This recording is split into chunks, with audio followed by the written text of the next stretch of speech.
National Herald കേസിൽ പ്രതിഷേധം ശക്തമാക്കാനൊരുങ്ങി കോൺഗ്രസ്.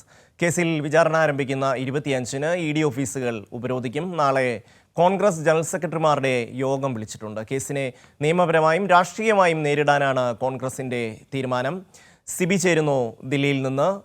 സിബി, കോൺഗ്രസ് വലിയ പ്രതിഷേധത്തിലേക്ക് പോകുന്നുവെന്നാണ് പറയുന്നത്. ഇത് സംബന്ധിച്ച് അവരുടെ വിശദീകരണം നേരത്തെ വന്നതാണ്. രാഷ്ട്രീയമായി BJP അവരെ ഉപദ്രവിക്കുന്നു എന്ന്.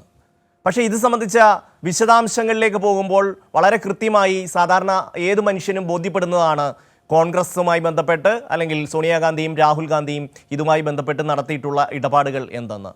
എന്നിട്ടും ഒരു ദുർബല പ്രതികരണവുമായി പ്രതിഷേധവുമായി കോൺഗ്രസ് മുന്നോട്ട് നീങ്ങുകയാണ്.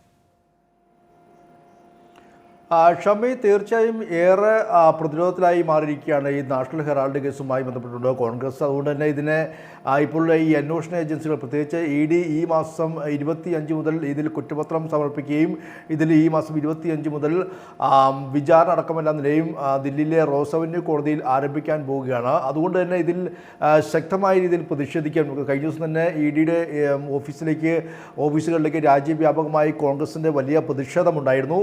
ഇനിയും പ്രതിഷേധം കടുപ്പിക്കുകയോ ശക്തമാക്കുക തന്നെയാണ് കോൺഗ്രസ് തീരുമാനം.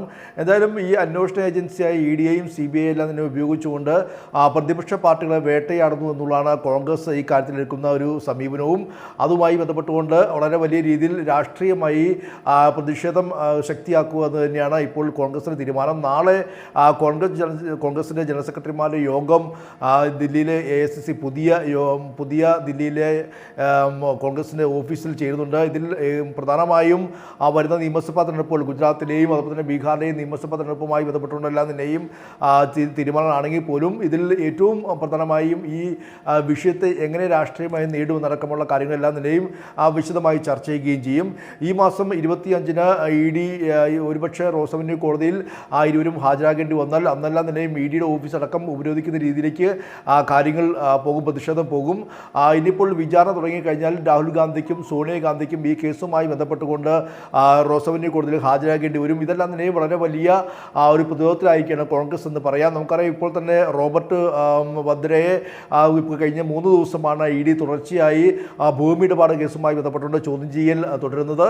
എന്തായാലും ഈ അന്വേഷണ ഏജൻസികളുടെ വേട്ട എന്ന് പറയുമ്പോഴും നാഷണൽ ഹെറാൾഡുമായി ബന്ധപ്പെട്ടുകൊണ്ട് കൃത്യമായി 2000 കോടി രൂപയുടെ ആസ്തിയുള്ള നാഷണൽ ഹെറാൾഡിൻ്റെ ഈ സ്ഥാപനം, അത് യങ് ഇന്ത്യ എന്ന പുതിയ കമ്പനി, അല്ലെങ്കിൽ രാഹുൽ ഗാന്ധിക്കും സോണിയാഗാന്ധിക്കും 76% ഓഹരിയുള്ള ഈ കമ്പനി, ഇത്തരത്തിൽ ഈ 2000 കോടി രൂപയുടെ ആസ്തിയുള്ള കമ്പനി ഇത്തരത്തിൽ എഴുതി വാങ്ങി. തീർച്ചയായും സിബി, എത്ര വിശദീകരിച്ചാലും കോൺഗ്രസിന് ഇത് സാധാരണ ജനങ്ങൾക്ക് ബോധ്യമാകുന്ന തരത്തിൽ വ്യക്തമാക്കാൻ കഴിയില്ല. കാരണം അതിൽ ഒരുപാട് നിഗൂഢതകൾ ഉണ്ട്. രാഷ്ട്രീയമായി പല ഗൂഢാലോചനകളും നടത്തി തന്നെയാണ് ഈ സ്വത്തുക്കളൊക്കെ രാഹുൽ ഗാന്ധിയുടെയും സോണിയാഗാന്ധിയുടെയും പേരിൽ എത്തിയിരിക്കുന്നത്. അതുകൊണ്ട് തന്നെ ദുർബലമായ ഒരു പ്രതികരണമായി, പ്രതിഷേധമായി ഇതെല്ലാം ഒതുങ്ങാനാണ് സാധ്യത. സിബിയാണ് വിശദാംശങ്ങൾ നൽകിയത്.